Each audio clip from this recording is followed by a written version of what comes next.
지난주 마태복음 22장의 혼인잔치 비유를 통하여 예수님께서는 천국이 마치 자기 아들을 위하여 혼인잔치를 베푼 어떤 임금과 같다라고 말씀하셨다고 했습니다. 결론적으로는 오늘 본문에 있는 말씀처럼 청함을 받은 자는 많되 택함을 입은 자는 적으니라가 결론이라고 했습니다. 혼인잔치에 청함받은 사람 많았습니다. 그리고 실제로 잔치에 온 사람도 있지만 잔치에 와서도 잔치에 참여하지 못하고 쫓겨난 자도 있고, 그리고 많은 그 잔치에 온 사람들 대부분은 그 잔치를 즐기고 누리도록 택함을 입었다고 했습니다. 이 혼인잔치 비유를 통해서 예수님이 말씀하시고자 한 것은 청함을 받았다고 다 천국을 누리도록 택함을 입은 것은 아니다라는 것입니다. 제사장과 유대인 지도자들이 놓친 것은 왕과의 관계, 또 왕과의 약속을 소홀히 여겼고 예복의 중요성도 간과했다고 말씀드렸습니다. 그리고 혼인잔치 비유 속에서 우리는 그 예수님을, 아들 예수님을 같이 축하해주고 싶은 아버지의 마음, 또 같이 기뻐하시고 같이 혼인잔치를 누리게 하고 싶은 그 하나님 아버지의 마음이 있다고 했습니다. 그렇다면 도대체 지난주와 연결해서 하나님이 베푸시는 천국 잔치라는 것이 구체적으로 무엇일까요? 제가 추수감사절에 이거 꼭 나누고 싶었습니다. 여러분, 저는 목회자로서 또 담임 목사로서 장례식에 참 많이 갑니다. 위로 예배도 드리고 입관 예배도 드리고 발인 예배도 드립니다. 사실 여러분들의 이제 부모님이나 우리 교인들은 뭐 제가 아니까 상관없지만 여러분들의 부모님들이 돌아가셨다라는 그런 상례 소식이 전해지면 제가 담당 교육자에게 제일 먼저 묻는 거는 하나입니다. 그분 예수님 영접하셨냐고. 이걸 묻습니다. 평소에 예수님 영접하시고 교회 생활 열심히 하시다가 소천한 분들은 정말 안심이 됩니다. 그러나 평소에 예수님을 늘 거부하시고 교회 문턱에도 가기 싫어하는 부모님을 두신 분들도 꽤 있다는 걸 제가 압니다. 그 부모님 어떻게든 예수님 영접시켜 보려고 무단히도 노력하는 성도들 많다는 것 제가 압니다.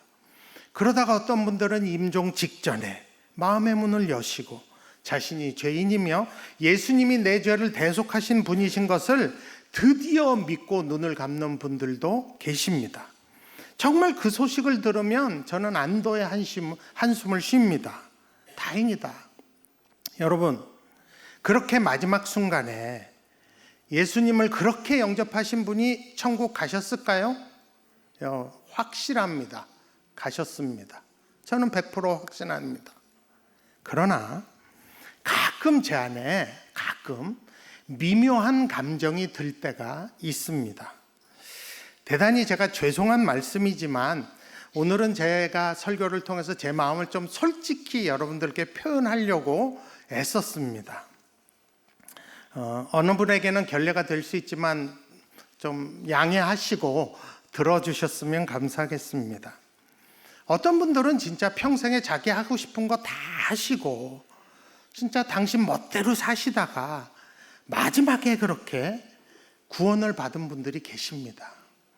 그런데 저는 어떻게든 거룩하게 살아보려고 진짜 죄와 씨름하며 사는 제 모습을 볼 때 묘한 감정을 느낄 때가 있습니다.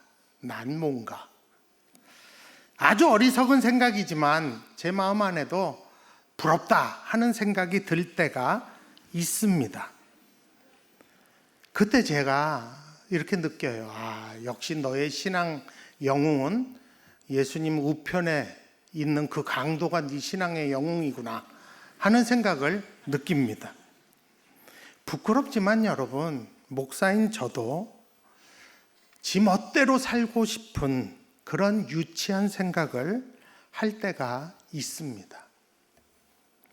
그런데 어느 날 제가 문득 그런 생각이 들었어요. 또 그때 하나님이 저에게 확실하게 깨달음을 주신 것이 있습니다. 그건 뭐냐면 하나님이 제 마음 안에 이렇게 물으셨어요. 야, 부럽냐? 이거나 부러워? 이렇게 물으시더라고요. 예수님이 십자가에 달리실 때 정말 마지막으로 구원받은 그 오른편 강도가 그렇게 부럽냐? 너도 그 강도처럼 네 멋대로 살다가 마지막에 구원 열차 무임승차 하듯이 그렇게 하고 싶니? 근데 내 생각은 좀 달라 하고 하나님이 제 마음에 깨달음을 주셨어요. 나는 그들이 마지막에라도 그렇게 구원받은 건 너무 기쁘다. 허나 한편으로는 내가 이미 베푼 이 잔치를 맛보지 못하고 그렇게 마지막에 구원받은 것이 정말 안타깝단다 하는 마음을 저에게 주셨습니다. 그러면서 하나님 나라는 죽어서만 가는 게 아니라 지금도 너희 가운데 임하였다 라고 말씀하시는 걸 느꼈습니다. 그 순간 제가 뭘 느꼈냐면 진짜 하나님 나라가 임했구나 라는 게 믿어졌습니다. 맞다. 제가 깨달았어요. 여러분, 예수님 우편에서 마지막으로 구원받은 그 강도를 한번 생각해 보세요. 그 사람의 인생에 가장 외로울 때 어떻게 했을 것 같아요? 어디 가서 위로받았을까요? 그 사람이 가장 두렵고 떨릴 때 어떻게 했을까요? 그 강도는. 그 사람이 어느 때는 죽음의 공포를 느꼈겠죠. 그때 그는 어떤 해결을 받았을까요? 주변에 있던 모든 사람들이 떠나고 홀로 아파하고 결국 십자가에 달렸을 때 누가 그 옆에 있었을까요? 아마도 그가 세상이 내리는 형벌 중에 가장 센 십자가의 사형을 받은 걸 보면 그는 평소에 자기의 두려움과 외로움을 폭력이나 어떤 방탕한 쪽으로 풀었던 것 같아요. 그래서 결국 그 십자가에 홀로 남겨졌겠죠. 그렇게 버려지고 사회 악으로 살다가 결국 사형 집행당한 그의 인생이 여러분 부러울까요? 여러분 부러우세요? 불쌍하지 않나요? 그를 제가 부러워할 이유가 뭐가 있겠습니까? 그렇다면 이미 구원을 받은 우리의 삶은 어때야 할까요? 과연 우리가 이 땅에서 누릴 수 있는 천국 잔치 하나님의 나라는 어떤 것일까요?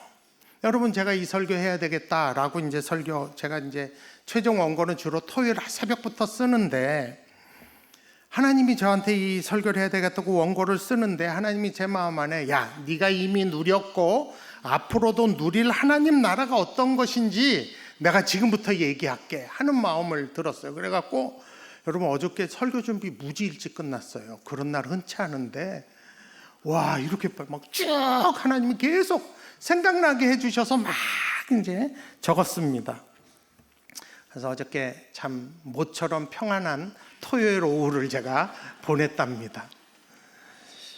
제가 특별한 순서 없이 그냥 생각나는 대로 내가 누린 하나님의 나라, 또 앞으로 계속 누릴 하나님의 나라, 그 잔치는 어떤 것인가 했을 때 첫 번째, 하나님의 사랑을 누리는 나라입니다.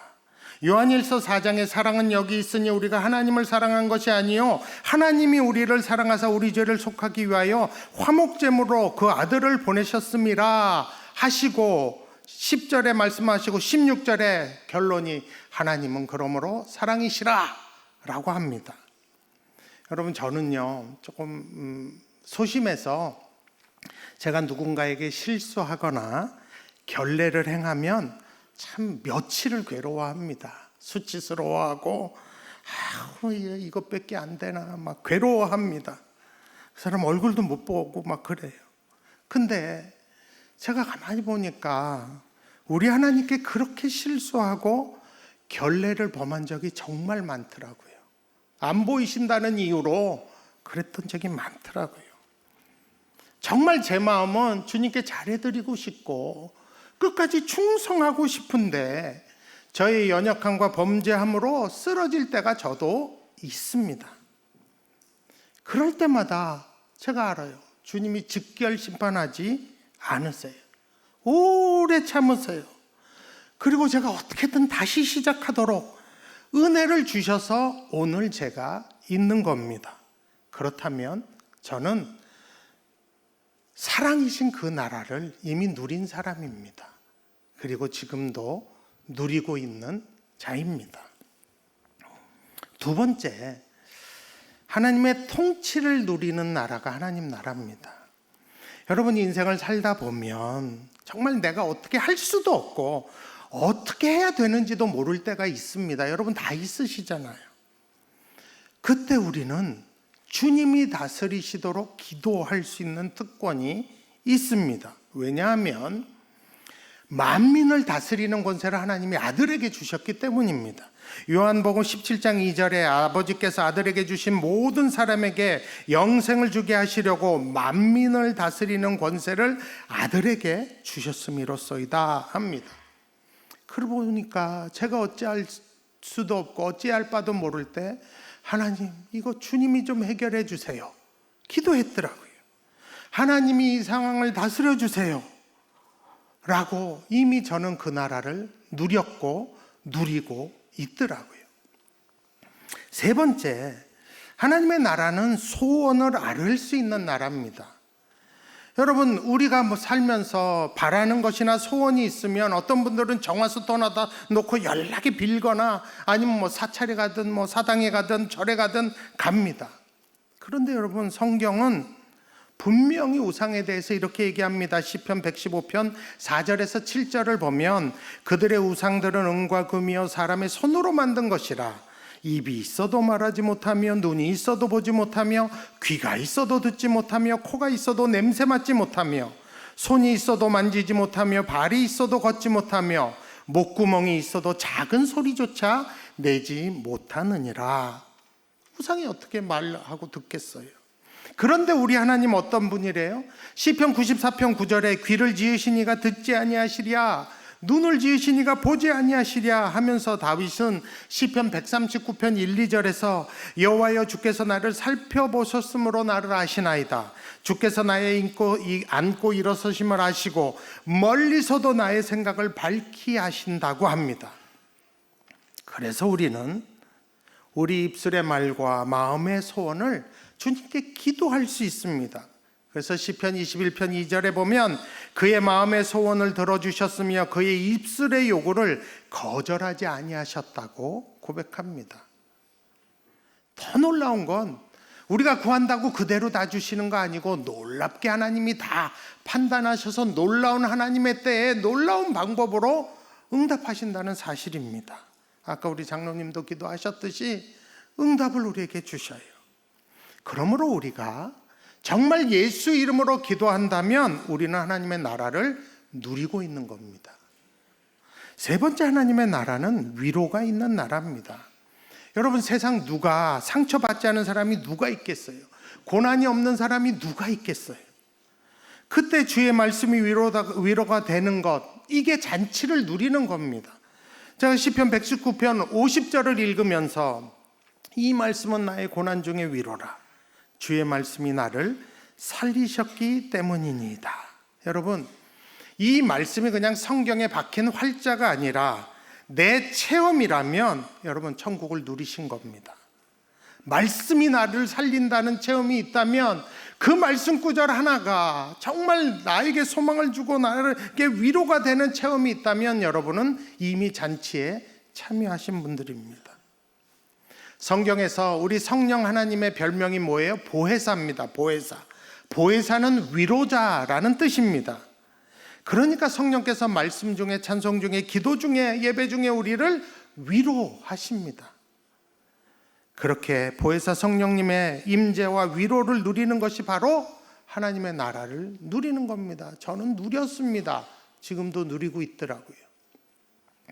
다섯 번째, 하나님의 나라는 임재가 있는 예배를 누리는 나라입니다. 여러분, 각 종교마다 예배 의식이 있어요. 각 의식에 따른 종교에 사는 사람들마다 예배 드릴 때마다 제일 바라는 게 뭐겠어요? 그건 신의 임재입니다. 그 신을 만나는 것이 모든 종교인들의 소원입니다. 여러분, 우리 하나님께서는 우리 가운데 임재하신다고 성경 여러 곳에서 약속하셨습니다. 여호수아에게 여호수아 1장 9절 하반절에 내가 어디로 가든지 내 하나님 여호와가 너와 함께 한다고. 우리 예수님도 마태복음 28장 20절에 볼지어다 내가 세상 끝날까지 너희와 항상 함께 있겠다고. 우리 주님은 찬송 중에 거하신다고. 우리가 찬송할 때 주님 임재하시죠. 예배할 때 임재하세요. 하나님의 임재를 통해 하나님을 만나는 것은 바로 하나님의 나라를 누리는 겁니다. 잔치에 참여하는 겁니다. 여러분, 찬양하시다 기도하시다가 말씀 듣다 정말 은혜 받은 경험이 있다면 여러분은 잔치에 이미 택함을 받고 누리는 자들이십니다. 여섯 번째, 평안과 평화가 있는 나라, 그것을 누리는 나라가 하나님 나라입니다. 여러분, 우리에겐 간혹 두려움과 걱정이 떠나지 않을 때가 있어요. 사실 어떤 환경과 상황이 주는 두려움도 있고, 근데 어느 때는요 너무 이상해요. 아무 이유 없이 불안해요. 여러분, 그럴 때 다 있잖아요. 이럴 때 필요한 게 뭐예요? 성경은 평안, 평화, 헬라어로 에이레네입니다. 여러분, 이 에이레나 평안, 평화로 번역되는 이 헬라어는 개인적인 것만 뜻하는 게 아니에요. 사람들, 사회나 나라나 국가에도 있어야 하는 것이 에이레네, 평안, 평화입니다. 여러분, 세상 정치자들이 다 평화 줄 수 있어요? 아니에요. 궁극적으로 우리에게 평화를 주시는 분은 하나님이십니다. 그래서 우리 예수님 요한복음 14장 27절에 평안을 너에게 끼치노니 곧 나의 평안을 너에게 주노라. 내가 너에게 주는 것은 세상이 주는 것과 같지 아니하니라. 너희는 마음에 근심하지도 말고 두려워하지도 말라. 여러분, 불안할 때 어떻게 하세요? 만약 여러분이 기도해서 하나님 주시는 평안을 누린다면 여러분은 하나님의 나라를 누리고 계신 것이에요. 전쟁이 그치지 않는 이 지구촌에 참된 평화를 주실 분이 누구시겠어요? 하나님이죠. 그러니까 우리가 우크라이나를 위해서, 러시아를 위해서, 이스라엘과 팔레스타인과 중동 지역에서, 오늘 미얀마를 위해서, 또 이 한반도를 위해서 우리가 기도하는 겁니다. 하나님이 평화를 주시도록. 우리가 이 평화의 하나님께 계속 기도해야 될 때입니다. 그러면 우리는 하나님의 나라를 누리고 있는 겁니다. 일곱 번째, 하나님의 나라는 치료가 있는 나라입니다. 여러분, 우리가 자연과 환경을 참 오염시켰어요. 잘 다스리지 못했어요. 그래서 환경 오염으로 오는 질병들이 무지 많습니다. 현대의학이 원인과 치료를 발견하는 것, 그것도 은혜죠. 하나님의 은혜입니다. 그러나 어느 질병은 아직도 현대의학으로도 여전히 원인도 모르겠고 처방도 모르겠는 병들이 있습니다. 생각해 보세요. 여러분, 알약 하나가, 주사 한 방이 어떻게 모든 나라, 모든 인종, 모든 사람에게 똑같은 효과를 나타내겠어요? 그건 불가능한 일이에요. 저희 교회 의사분들 참 많습니다. 그분들이 하시는 말씀이 있어요. 진료와 처방은 우리가 하지만 치료는 하나님이 하신다는 겸손한 고백들을 많이들 하십니다. 그래서 여러분 약 드실 때도 기도하고 드시는 게 맞아요. 주사 맞을 때도 기도하고 맞는 게 많습니다. 하나님, 이걸 통해서 치유해 달라고. 말라기 4장 2절에 내 이름을 경외하는 너에게는 공의로운 해가 떠올라서 치료하는 광선을 비추리니 너희가 나가서 외양간에서 나온 송아지같이 뛰리라. 치유의 하나님이십니다. 치료의 광선을 바라시는 우리 하나님이십니다. 그런데 여러분, 기도만 한다고 다 낫는 거 아닌 거 아시죠? 생명의 주관은 하나님께 있습니다. 그래서 더더욱 우리는 주님께, 우리의 주인 되신 생명의 주관자이신 주님께 치유를 위해서 기도하는 거예요. 의료진과 약들을 통해서 치유하셔도 감사. 그렇지 않아도 우리가 돌아갈 본향, 내 주인의 집, 그곳이 있기 때문에 부르시면 기쁘게 갈 수 있어서 감사한 것입니다. 마지막으로 하나님의 나라는 죽음의 공포를 이기고 천국 소망을 누리는 나라입니다. 제가 김일애 목사님 도움으로 허락받고 우리 푸른 나눔 대상자 중에 한 분 이야기, 또 우리 성도 중에 한 분 이야기를 나누고자 합니다. 그 자매님은 인신매매로 인해서 기지촌에서 생활하며 온 고생을 다 하신 분이라고 합니다. 그러다가 주한미군과 결혼해서 2 자녀를 낳았는데 남편은 본국으로 돌아갔다고 합니다. 그래서 2 자녀를 양육하기 위해 식당과 미용실 얼마나 고생을 많이 하시면서 2 아이를 키우셨다고 합니다. 그러다 암이 걸려 수술 받으시고 항암 부작용으로 인해서 당뇨, 간질, 우울증도 앓았는데 그 후에는 또 암이 재발해서 항암을 3년 동안 받으면서도 수백 번의 항암 치료 받으면서도 한 번도 일을 쉬신 적이 없다고 합니다. 말년에는 우리 푸른 나눔과 함께 하는 우리 미군 위안부 피해자들이 모여있는 그 공동체에서 정말 서로 의지하며 사셨다고 합니다. 근데 그분이 어느 날 교회를 가셨는데 그 교회 전도사님이 그분한테 이렇게 얘기했대요. 언니의 육신이 더러우니 헌금을 더 많이 내야 한다고. 그런 교회가 아직도 있어요. 여러분 분별하셔야 됩니다. 그래서 이분은 그 말 믿고 헌금도 힘에 지나게 하셨다고 합니다. 그런데 갈수록 자기를 차별 대우하더니 나중에는 교회를 더럽히지 말고 딴 데 가라고 해서 그 교회를 나왔다고 하십니다. 그런 분이 어떻게 다시 교회를 가겠어요? 그러다가 푸른 나눔을 만나고 푸른 교회를 알게 되셨습니다. 그래서 그 공동체에서 우리 옛날에 바제할 때 물건도 팔았잖아요. 그래서 그분들이 다 오셔서 우리 교회 예배를 참석하고 좋으셨나 봐요. 그 이후로 계속 온라인으로 우리 예배를 드리셨다고 합니다.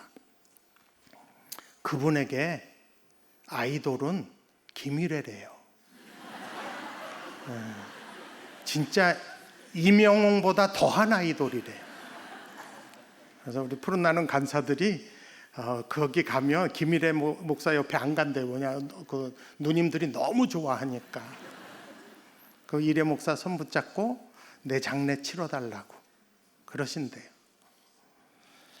여러분, 우리 푸른 나눔 대상자 중에 무연고자나 이렇게 소외되고 어려운 분들이 제일 두려워하는 게 장례라고 합니다. 왜냐하면 그분들이 돌아가시면 정식으로 장례를 못 치른대요, 법적으로. 그리고 이분들은 처리 대상자로 분류가 돼서 무연고자들 유골 뿌리는 곳에 그냥 뿌려진대요. 이걸 이분들이 다 아신대요. 그래서 여러분, 이 소식을 듣고 저희 교회 당회는 여러분이 주신 그 헌금으로 푸른 나눔이 언제든지 그분들 장례를 성대하게 치를 수 있도록 항상 예산을 재며놓고 있습니다. 그래서 김일애 목사를 만나면 일애 목사는 복음을 전하죠. 다시 전하고. 그리고 그분들을 우리 교회 교인으로 등록을 시킵니다. 왜냐하면 그래야 좋은 곳에서 싸게 장례식을 치를 수 있기 때문입니다. 에덴 파라다이스라는 굉장히 좋은 곳이 있어요. 거기서 자연장으로 이렇게 일애 목사가 치러줍니다. 그 친구분들이 다 이걸 보고 너무 좋아하신대요. 나도 푸른교회 등록해달라고. 그런데 제가 말씀드리는 이 자매님이 치르는 이 장례식이 여기입니다. 저렇게 근사한 곳에서 유족 거의 없어도 친구분들 모시고 우리 일애 목사가 잘 집례를 해서 합니다. 너무 좋았어요. 이 장례식 사실 이 주인공 자매님의 장례식입니다. 그렇게 말로 표현할 수 없는 고난과 고통 속에서 사신 그분이 한 고백, 이게 제가 말씀드리고 싶은 거예요. 그분이 한 고백입니다. 항암 치료로 손톱과 머리카락이 다 빠지고 미용실 보조일과 설거지 일을 하면서도 하나님께 일하게 해주심을 감사하고 지금 죽어도 하늘나라니 죽으나 사나 다 너무 행복하고 감사합니다. 이 고백하셨대요. 남들이 보긴 최악의 삶을 살아도 자기는 그렇게 생각하지 않고 다른 사람 손 빌리지 않고 그래도 살아가게 하시니 매일 감사하고 매일 찬양하신다고 고백하셨습니다. 이게 천국을 사는 사람의 모습입니다. 여러분, 우리 교회도 치료 방법도 치료약도 없는 희귀암이 걸려서 투병하는 집사님이 계십니다. 저는 그 집사님의 고백을 늘 가슴에 새깁니다. 제가 그분께 허락받고 올립니다. 부신함으로 인해 나는 천국을 누리고 천국을 살고 있다. 그분의 고백이에요. 하나님이 내 마음을 지키신다. 멋지게 살다 가서 남에게 증거가 되고 싶다. 죽음을 옆에 두는 것이 너무 행복하다. 나는 지금 하루를 1년처럼 살고 있다. 너무 행복하니까 천국을 맛보게 된다. 급사했으면 이것을 몰랐을 거라 아찔하다. 감사하면 행복하고 행복하면 천국이다. 여러분, 천국 소망을 누리면 우리도 다 이 고백 할 수 있습니다.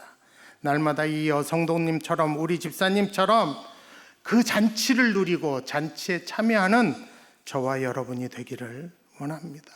추수감사절에 우리에게 이런 하나님 나라를 허락하신 우리 성부 하나님, 성자 예수님, 성령 하나님께 진심으로 감사하는 오늘이 되기를 원합니다.